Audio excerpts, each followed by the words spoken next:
Bienvenidos a una nueva emisión del programa de Ingeniería y Sociedad, el cual vamos a tratar el tema de hoy sobre la ética y la importancia de la ética en la formación sociohumanística del estudiante de ingeniería.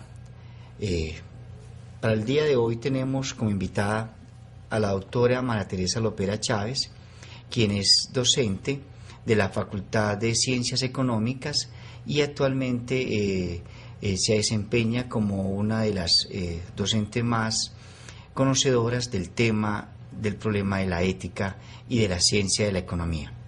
La doctora María Teresa Lopera Chávez ha escrito un libro que es ampliamente conocido dentro de la universidad y en nuestro medio académico acerca de la justicia distributiva, legitimidad o consenso.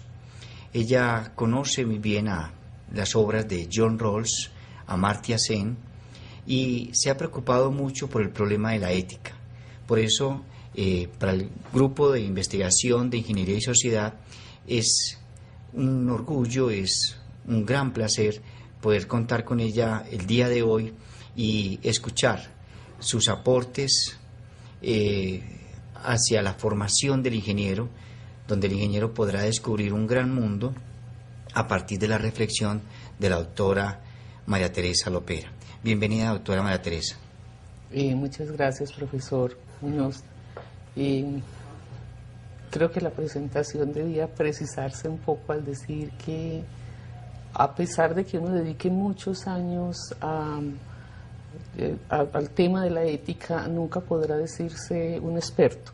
Entonces, sí. Quisiera pues como empezar hablando más desde esa experiencia que se ha construido desde una docencia sostenida por muchos años del curso de ética para economía, para el programa de economía, que presenta una cercanía, por decirlo de alguna manera, con el tema de la ética y la ingeniería. La pregunta pues es si es pertinente, si tiene sentido, cómo podremos interesar, ¿no es cierto?, a nuestro estudiante en el tema de la ética. Entonces, desde ese punto de vista creo que puedo ayudar. Bueno, y respecto a lo segundo, pues yo creo que cuando uno habla, de alguna manera va mirando, pues se va, digamos, apegando a ciertos puntos de vista. Yo conozco su amor por Amartya Sen. Sin embargo, yo diría que para mí el autor de cabecera es John Rawls, para mí personalmente. De modo que hago esa precisión porque en general, pues, aunque Amartya Sen dice y se acerca muchísimo más pues al mundo contemporáneo, yo sigo pensando que una muy buena teoría de la justicia nos puede ayudar muchísimo a la forma de razonar el problema. Entonces, hechas esas dos aclaraciones, ahora sí. Bueno, gracias, doctora María Teresa. Bueno, generalmente es un lugar común en nuestra Facultad de Ingeniería que los estudiantes, a raíz de su formación técnica, de su formación matemática en las ciencias básicas, en las ciencias exactas, nuestro ingeniero generalmente asume la ética más como, digámoslo así, aunque la palabra suena un poco feo, como un relleno, es decir, como algo no necesario para ellos, como si fuera posible pensar el mundo de la ingeniería, el accionar del ingeniero, el del ingeniero de metales, el ingeniero electrónico, el ingeniero industrial, como si fuera posible pensar dichas ciencias a partir de un desconocimiento de la ética. Entonces, lo que uno se plantea, o la pregunta que le quiero formular, doctora María Teresa, es que la ingeniería debe tener una pertinencia hacia el mundo de lo social, debe tener una pertinencia hacia el mundo actual y debe tratar de construir un futuro a partir de su saber específico. Desde ahí, doctora María Teresa, la pregunta es, ¿qué es lo que se espera de una sociedad, o cuál es la sociedad que va a encontrar el ingeniero que hoy es estudiante, pero que el día de mañana se desenvolverá como profesional en un medio social. Entonces, ¿qué es lo que le depara la sociedad contemporánea? Bueno, ahí más difícil todavía la respuesta. A ver, yo quiero como, de pronto el rodeo es un poco largo, pero para que entendamos la respuesta. Voy a colocar proponer un ejemplo de nuestra historia. Nuestra universidad, por ejemplo, empezó a preocuparse de la ética hacia finales de los años 80. La ciudad y la universidad vivían unos episodios terriblemente difíciles, todo el mundo estaba perplejo, confundido, adolorido por la impotencia de no saber o de no proponer en una sociedad que se estaba haciendo tanto daño, proponer respuestas alternativas. Fue un movimiento, no digamos espontáneo, estuvo de alguna manera al frente de ese proyecto la profesora Beatriz Restrepo Gallego, y en torno a ese proyecto de Universidad Valores y Vida, como se llamó posteriormente, la universidad empezó a hacer una reflexión constante y sistemática acerca de distintos aspectos de la ética y de cómo el pensamiento moral podía proponernos vías de reflexión y de salida. La universidad en ello ganó, creo yo que ganó un espacio importantísimo, y prácticamente las generaciones siguientes, estudiantes de todas las áreas, fueron partícipes de esta gran idea. Yo diría que fueron tocados, por decirlo de alguna manera, con esta oportunidad excepcional que brindó la universidad. Si pensamos en el ejemplo y pensamos en nuestra vida cotidiana y en el mundo del trabajo, nos vamos a encontrar que también el mundo del trabajo tiene unas necesidades de definición moral. Sin embargo, lo imperativo que ellas sean depende también del momento histórico. Me explico. A nuestro ingeniero se le pide lo mismo que a nuestro economista, que sean eficientes, que hagan bien lo que tienen que hacer, más nadie les va a pedir a ellos pues a decirles den línea moral a la sociedad, o ustedes son el paradigma moral de esta empresa.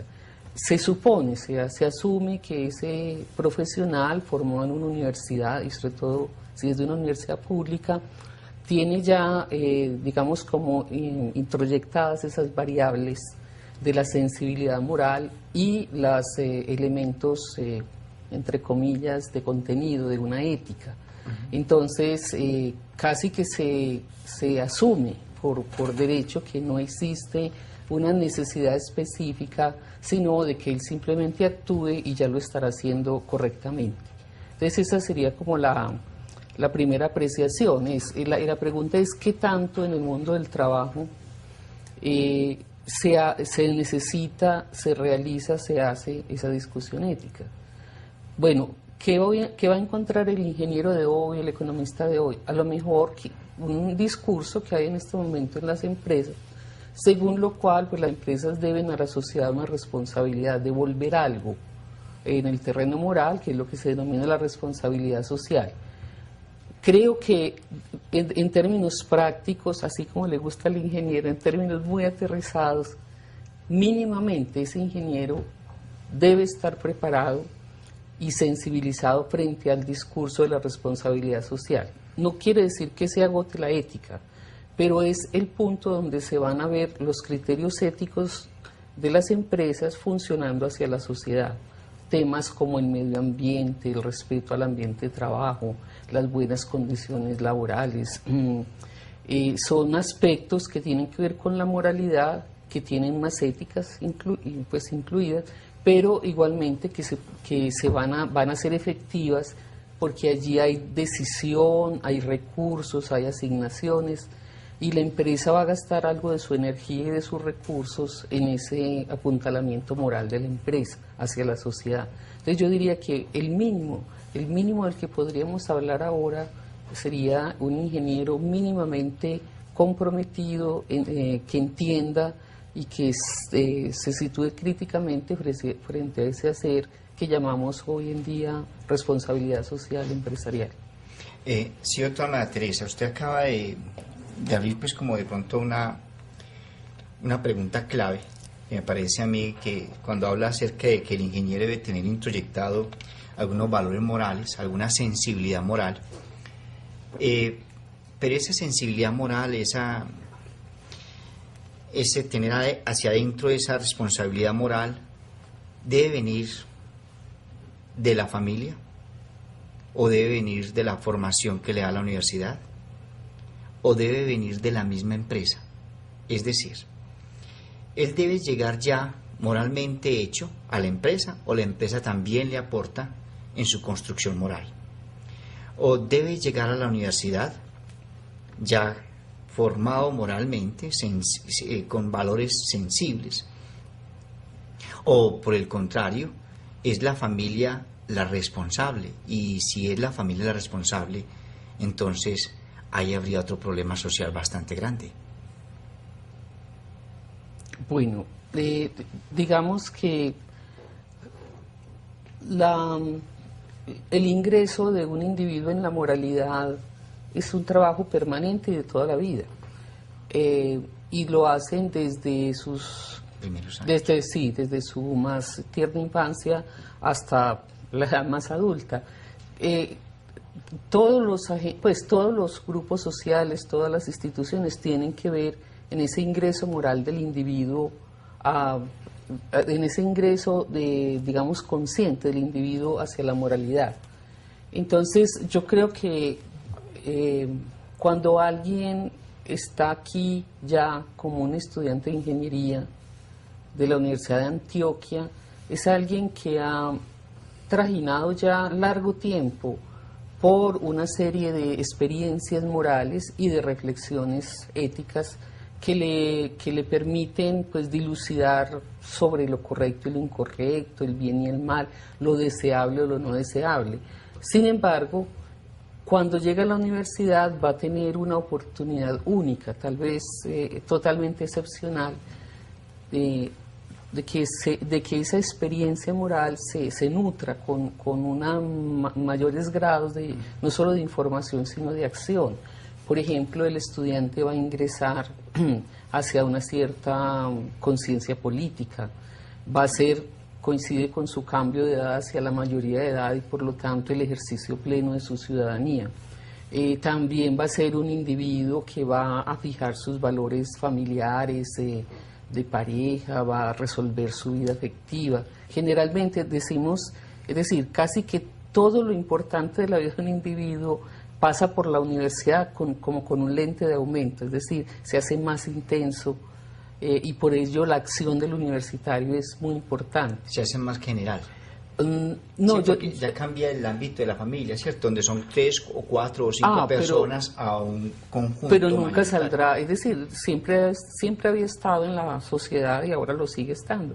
La diferencia es que ahora lo va a hacer desde una profesión, desde un saber específico que le va a dar herramientas muy particulares para su accionar en el mundo. Entonces, de allí que se imponga la necesidad, que yo la defiendo y creo que fue el origen de los cursos precisamente en la Universidad de Ética Profesional.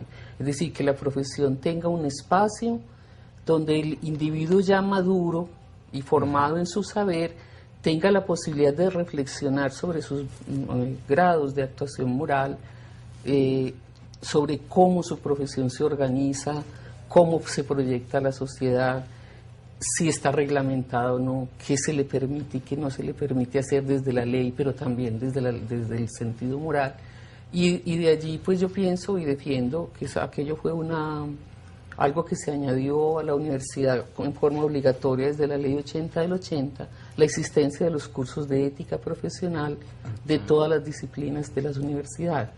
Entonces yo creo que estamos ante un individuo muy activo, muy lleno de experiencias, muy necesitado también de hablar de sus propias actuaciones y de allí que la universidad deba tener digamos así, el valor civil de devolverle reflexiones y devolverle posibles respuestas a esas inquietudes que él tiene. Entonces yo lo veo más es como un periodo de hacer más intensivo esa formación moral, precisamente por porque el individuo lo está atravesando así, es decir, son momentos muy importantes de la vida, el paso hacia el ser adulto, hacia el ser profesional, hacia el ser ciudadano, y es desde allí que entonces el discurso moral va a tener mucho sentido. No creo que alguien se pueda bajar de la responsabilidad de o de intentar dar una impronta moral al individuo. Lo hace la familia, lo hace la escuela, lo hace el colegio, lo hace la universidad, posiblemente lo hará la empresa también, y en general la sociedad también pues va a dejar como su sello en esos individuos. Entonces sí tenemos alguna parte, pero no toda la parte. Tenemos algo que hacer, no todo lo que se puede hacer o aquí, o en la empresa, o en la familia, ¿no? Imposible. La familia de todas maneras lo acerca a él mucho a una formación como en unas tradiciones, como en unos valores propios de esa familia. La universidad le permite un espacio donde el individuo se interrelaciona con muchos más otros individuos y que va a defender una universidad. Es decir, en la familia casi que le educan a uno en la defensa de la misma familia. Pero aquí ya la familia pasa a ser un conjunto de familias, que es la universidad, donde el ente que envuelve a todos es la universidad y es el procura de una universidad, ¿cierto? De igual manera, ya el individuo ya pasa de una generalidad y va a pasar a la empresa. Y en la empresa, allí va a defender un ente un poco más pequeño, de pronto, bueno, entre comillas un poco más pequeño, porque tiene una amplia responsabilidad social, que es donde llegan todos los productos que consumen los clientes de la empresa. Ahí entonces casi que estamos partiendo, profesora, de que este individuo, este profesional, logra su realización en la medida en que él ejerce la carrera sobre la cual estudió. Pero en esa libertad de elegir, frente a una libertad económica que a veces no nos da las mismas posibilidades de empleo,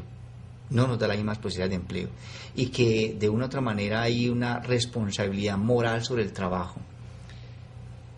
Pero cuando el individuo no puede justamente trabajar en lo que él quiso o en lo que fue su objeto de formación o lo que fueron sus sueños, sino que las mismas necesidades, la misma economía, por su falta de oportunidades, por su falta de mayor, ¿cierto?, de promociones, de pronto puedo yo elegir una carrera que es altamente demandada y mi formación laboral o la parte laboral me es mucho más difícil. Aún así, ese individuo debe mantener un comportamiento ético, a pesar de que no logre esa autorrealización, ¿cierto? A que se demore un poco más, aunque se demore un poco más para llegar a esa autorrealización, el individuo debe tener un comportamiento ético. Ese comportamiento ético, entonces, deberá estar fundamentado en el ingeniero, deberá estar fundamentado en qué principios sociales, como qué principios debe tener como esa gran universalidad, ¿de acuerdo? Que no dependan de que me siento bien con lo que hago o no me siento bien, sino que debe tener un principio fundamental, y es en lo social. ¿Cuáles serían los principios sociales fundamentales, aún a pesar de que yo no logre mi plena autorrealización profesionalmente? Bueno, a ver, yo diría que no hay solamente, me quiero referir exclusivamente a la ética profesional. El individuo es siempre un ser moral, sí, y esa moralidad va siendo modelada, troquelada, interrumpida, fomentada, es decir, formada de muchas maneras, y el momento, digamos, importante que nos estamos refiriendo es aquel en el momento en que un individuo que ha tenido una cierta opción de elegir, me refiero a que un universitario en nuestro medio ya es alguien que ha pasado por muchos sedazos, muchos filtros, y que llega, de alguna manera es un ser es un individuo lleno de posibilidades, de modo que estamos hablando de que ese individuo ha hecho unas elecciones a lo largo de su vida y a lo largo de su carrera. ¿Qué se le pide a ese profesional? A ese profesional expresamente se le pida que ejerza para lo que fue formado, pero que lo ejerza con dignidad, con sentido patriótico, con un interés genuino sobre la sociedad. Nunca se nos explica muy claramente qué significa eso, porque de alguna manera esas metas morales y también políticas pueden tener muchas maneras de entenderse. Alguien puede pensar que hacer una carretera lo más barato posible, así sea sacrificando los materiales, es decir, el ahorro en el dinero público al hacer una carretera, sea una virtud en relación a hacer la carretera de muy buenas especificaciones, así cueste mucho más. Y en el fondo tampoco le podríamos criticar que ese valor fuera importante.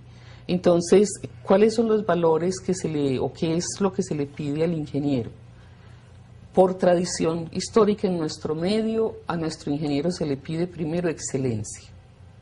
¿Qué es la excelencia? La capacidad de ser lo máximo, lo mejor que se puede en unas condiciones dadas. Entonces, a nuestro ingeniero se les dice, primero, que todos sean excelentes. Si se le pega que además sea excelente ser humano, muy bueno. Pero en principio, la exigencia no es sobre la persona como ser humano, sino sobre la persona como profesional. Se le pide honradez. Pero dígame una cosa, profesor, ¿quién sabe para quién trabajar y ser honrado hoy? Acabo de escribir un artículo que se llama La justicia distributiva del bandido, y uno puede mostrar que también los bandidos distribuyen justamente. Entonces la pregunta es, si tenemos problema con eso, o nos debemos rebelar contra esa distribución porque es mala vida. Mal a vida. Entonces, este es el problema muy importante en la ética, que es el conflicto de valores. Las sociedades no le apuntan todas a los mismos valores, los individuos no le apuntan todos a los mismos valores, y excepto que exista una fuerza dictatorial o algo supremamente restrictivo para el individuo, sería imposible que todos pensáramos igual en esa materia. Entonces nuestra sociedad en ese sentido es liberal, nos dice, dese su propio fin, dese una buena causa y una buena manera de llegar a ella. No nos puede anticipar o predisponer hacia cuál es la forma específica de llegar allí. Esto es lo que en la ética ocupa un lugar muy importante en la parte de los tribunales éticos. Cuando los profesionales están en su papel en la sociedad, pueden tener puntos de contraste tan fuertes con la sociedad o con el medio en que se mueven, que sea prácticamente escandaloso el comportamiento de ese individuo. Por eso lo primero y lo que piden los reglamentos de ética es que la primera instancia en el juicio de un profesional sean sus pares. Si un médico hizo algo que raya ya pues en una actuación no solo escandalosa, sino perjudicial para la sociedad, quien primero deben juzgarlo son sus pares, porque sus pares formados igual, pues o formados desde las mismas perspectivas, son solo quienes pueden argumentar en la medida pues de lo posible si esa actuación, así sea escandalosa, se puede aceptar o no. Entonces, ese cuidado sobre qué hacer y no hacer lo tiene la misma profesión sobre sus propios egresados. Y por eso es tan importante que se tengan tribunales de ética en todas las profesiones. Sucede en las más urgentes, en las más críticas, como la medicina, por ejemplo. No he visto, a los ingenieros también, a veces socialmente se les enjuicia y se dice se robaron la plata, esa obra no sirvió, vea ya la carretera, el túnel no lleva un mes y ya no hay túnel, bueno, etcétera. Pero a medida que la profesión va siendo menos importante para la gente o menos urgente para la gente, cuando has visto que llamen a un economista, es decir, o a un psicólogo al orden. Para el público no son profesiones tan urgentes. Urgentes son las que te levantan a las 3 de la mañana. Entonces, para resumir, existen valores rectores en la actividad profesional. Una parte son impuestos o promovidos por la sociedad, por los colectivos profesionales y por las universidades. Pero también hay una especie como de abanico de posibilidades morales que se las juegue el individuo en sí mismo. Entonces, de ahí a tu pregunta, el que alguien no trabaje en su propia profesión no lo inhibe para ser moralmente correcto. Entonces, es decir, como individuo tendrá esa necesidad ahora y siempre, con o sin título, en un trabajo de su área o no. Lo que él sí no podría, desde el punto de vista cotidiano pues, y normal, es usurpar funciones para las cuales no fue formado y en las cuales no tiene pertinencia ni reflexión moral previa. Entonces ahí es donde, digamos, se pueden ocurrir pues deslices de unas profesiones hacia otras con graves consecuencias morales. La responsabilidad social es una formación que cada vez es fundamental dentro de nuestra sociedad. La universidad debe preocuparse mucho en la formación social o de la responsabilidad social de ese individuo. Y cuando hablamos de la responsabilidad social de ese individuo es el tener conciencia de su deber ser frente al otro, de su responsabilidad con el trabajo que él realiza.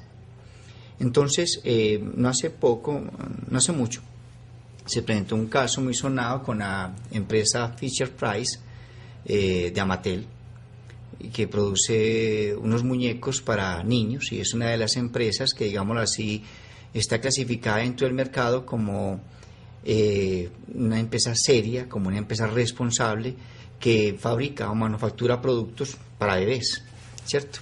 Más sin embargo, muchas veces la parte de, digámoslo así, la ingeniería química puede llegar a producir una pintura con alto contenido en plomo, y esa pintura puede ser causante de daños irreversibles a la sociedad.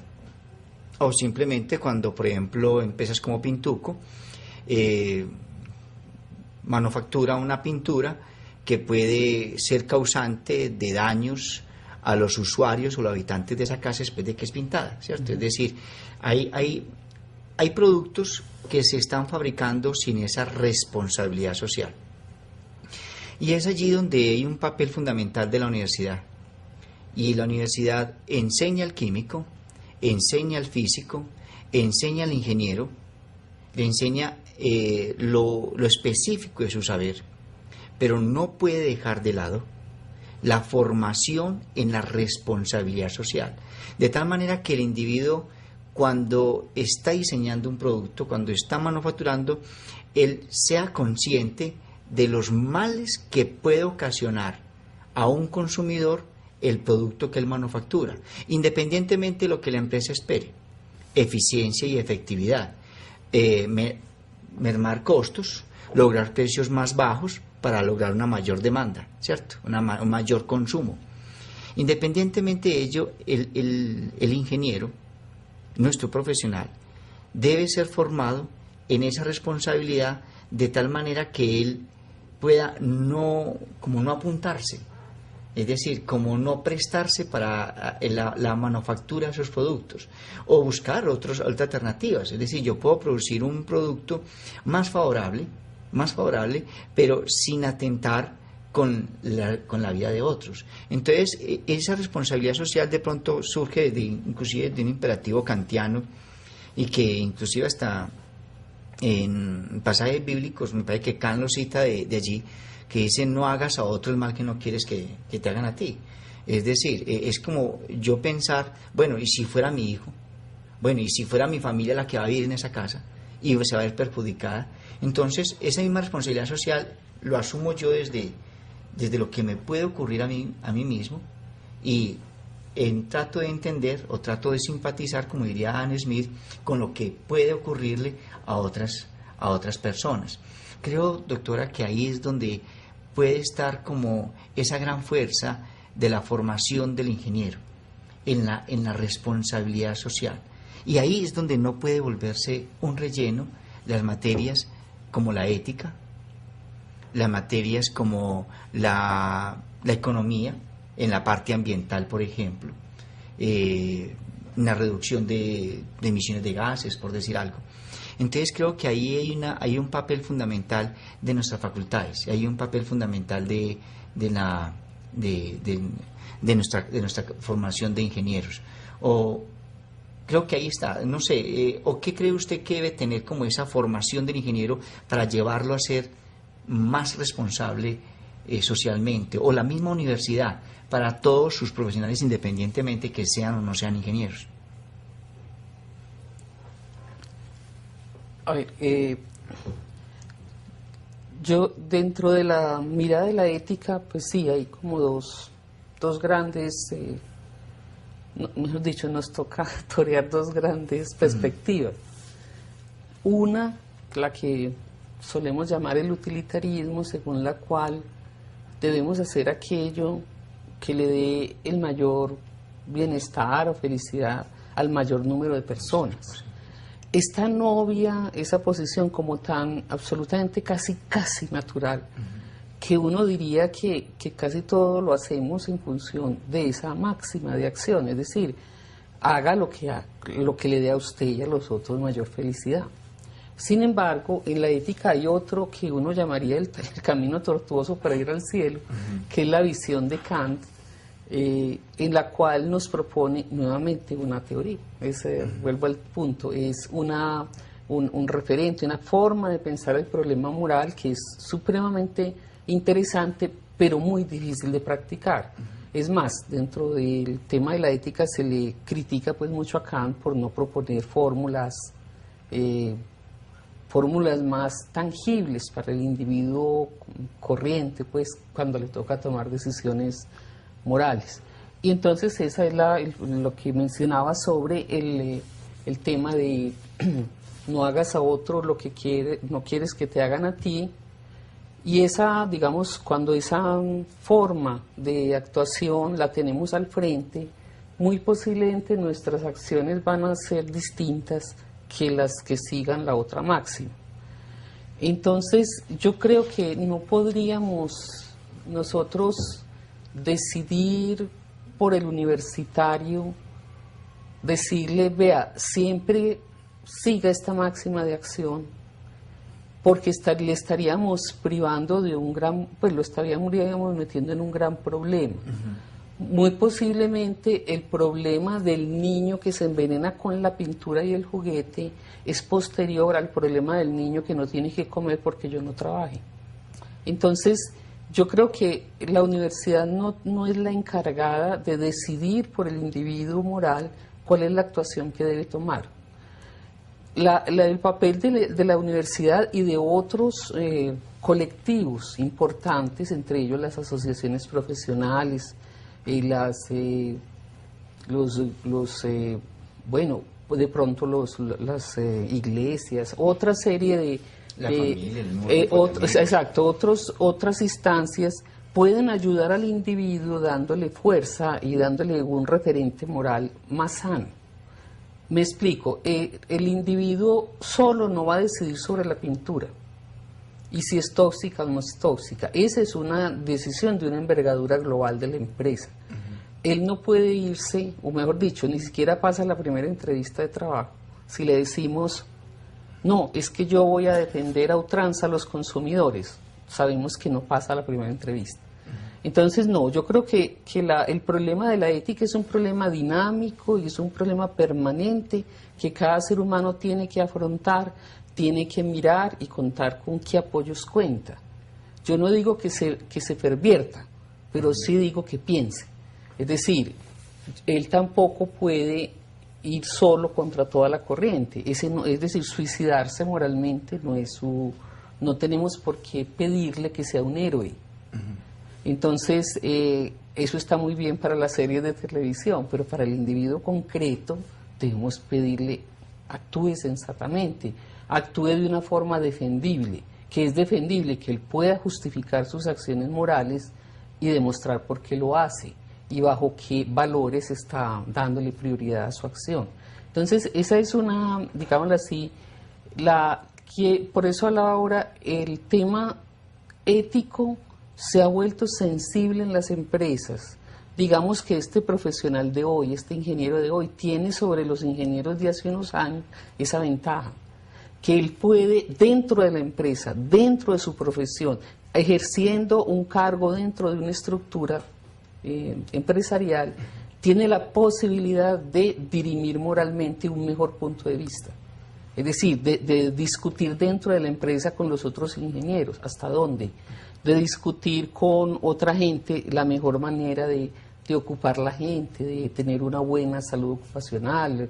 Es decir, el ingeniero puede mejorar condiciones dentro de la empresa precisamente gracias a que la empresa puede estar sensibilizada en esos puntos por la responsabilidad social empresarial que va tanto hacia afuera como hacia adentro.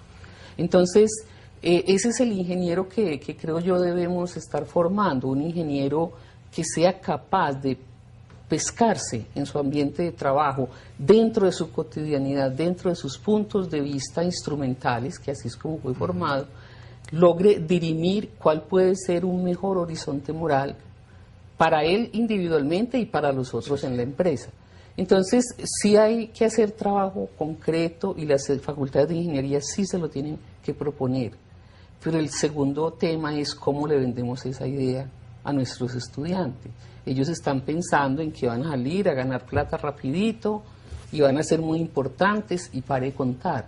Entonces, también tenemos que fijarles ese otro deber ser moral, esa otra posibilidad de crecer moralmente y de que ejerzan la profesión en un sentido más enriquecido desde el punto de vista moral. Que sean muy buenos, excelente. Que sean ahorradores, que sean eficaces, todo eso está muy bien. Pero si además son seres que se dan cuenta de los otros y que pueden trabajar en mejorando condiciones a su alrededor, tanto hacia el público, la sociedad, los vecinos, los proveedores e internamente, ese ingeniero tendrá lo que nosotros llamamos una vida virtuosa, es decir, estará procurando que la moralidad dé mejor calidad a la vida humana, esté donde esté. Esa sería pues como, creo que es a lo que debemos aspirar. Y todo lo demás es discusión, es decir, tenemos que discutir sobre cuáles valores nos vamos a regir. Para terminar, doctora María Teresa, creo que hemos llegado de pronto a una de las visiones, usted me acaba de hacer claridad, a una de las visiones que yo leí de Victoria Camps, y Victoria Camps afirma que el problema de la ética no es un problema de la ética individual, sino de la ética social. Usted lo dice muy claramente, lo dijo muy claramente, cuando el individuo de una vez antepone ciertos criterios morales individuales, pues difícilmente va a poder pasar a un empleo, ¿cierto? Sino que la ética o el cambio de la responsabilidad social tiene que partir de la misma sociedad y de sus mismas organizaciones. Es el individuo quien finalmente la ejerce, pero es el conjunto de individuos que definen como o permean lo que es los valores de la sociedad. Y ahí es donde uno trata como de entender. Las empresas dicen, por ejemplo, nuestros valores son responsabilidad, honestidad, prontitud, ¿cierto? Y esos son valores que son éticos. Y el individuo que trabaja con esa empresa debe asumir también esos valores como valores suyos. Entonces, aparentemente, desde la ética de lo social, son las mismas empresas, en la misma ciudad, el mismo país, el mismo gobierno, quienes de una u otra manera van a mostrar con el ejemplo, van a procurar de que esos valores se conviertan en estandartes, en divisas para las empresas, en divisas para la nación, en divisas como para la misma ciudad, ¿cierto? Que podamos decir de una cultura, es emprendedora, que podamos decir de una cultura, es honesta, es honrada, paga. Entonces, que yo pueda soltar mis mercancías y llevarlas, ¿de acuerdo? Entonces, aparentemente sí, la ética tiene mucha responsabilidad a partir de las mismas instituciones, y ello va inclusive a definir el cambio hacia la misma globalización. Hoy por hoy, por ejemplo, hablamos de un ciudadano internacional, hablamos ya no de una ética para Medellín o una ética para Colombia, sino de una ética internacional, de unos principios internacionales de comportamiento, pero a su vez eso es un referente que surge desde un accionar político y dice: vamos a crear una constitución donde definamos un ciudadano internacional. Es cierto, no sé si me hago entender, es decir, aparentemente la doctora Victoria Camps, la española Victoria Camps, tenía razón. El problema de la ética no es un problema de la ética individual, porque en la ética individual yo puedo tener tropiezos si los demás no comulgan con lo que yo creo que debe ser, porque antes puedo perjudicar a otros, como, ¿cierto? Al perjudicar a otros, entonces ya me veo como algo raro, me veo como algo que no encaja en esa organización, y más bien es el modo de retirarlo. Entonces es la misma organización la que tiene que asumir como esos principios categóricos, que finalmente esos principios son formados por la discusión de los mismos individuos, pero en la cual uno debe estar matriculado. Entonces, creo que para terminar, doctora, sería como que de pronto usted, de su visión, nos diera como ese aporte acerca de, sí, esa responsabilidad ética a partir de lo social para esta sociedad contemporánea. Bueno, yo inicié la primera pregunta contando una historia particular, ¿no?, importante de nuestra universidad, cuando asumió la discusión ética de frente, de una manera abierta, convocando a toda la población. Y esa discusión ética fue muy importante porque nos mostró que sí teníamos capacidades para dirimir problemas muy, muy agudos de nuestra sociedad y de nuestra universidad, y que éramos capaces, a través de ese diálogo y esa confrontación de ideas, de proponer cosas importantes. Yo diría que nuestra ciudad, nuestro país, en este momento tiene como llamaríamos así, una fiebre ética, porque es que esta cantidad el hecho de que todos los días sea un nuevo escándalo y cada escándalo sepulte al otro, observen que es una hipersensibilidad a lo moral. Sí. Entonces, preguntaría uno, bueno, ¿y qué será mejor? ¿El tiempo en que la sociedad se adormece en su hacer y se niega todos los problemas éticos, o el tiempo en que empieza a sacar toda el agua sucia de casa y se da cuenta que es terrible, pero igualmente es un ejercicio ético?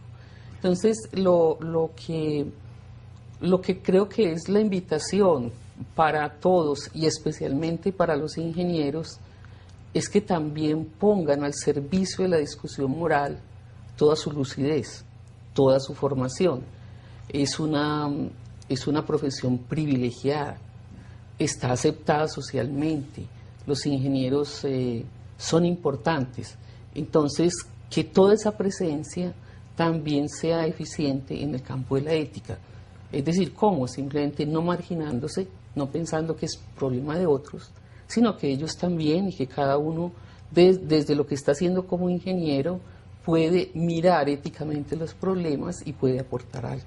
Yo creo que esa creación del clima ético entre los propios ingenieros sería la gran transformación que podemos hacerle, que la universidad podría hacerle a la profesión, en el sentido de tranquilizar y dar mejores argumentos para que el ingeniero se integre a esa discusión y a esa construcción moral de la sociedad, no que haga puentes nomás.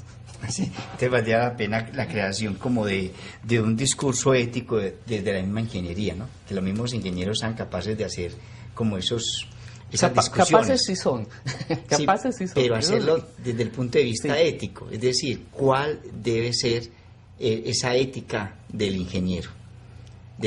Creo que eso sería un buen principio, como tratar de lograr formar estudiantes o aglutinar estudiantes que empiecen a hacer discusión en ello, bien sea a través de una página web o en fin.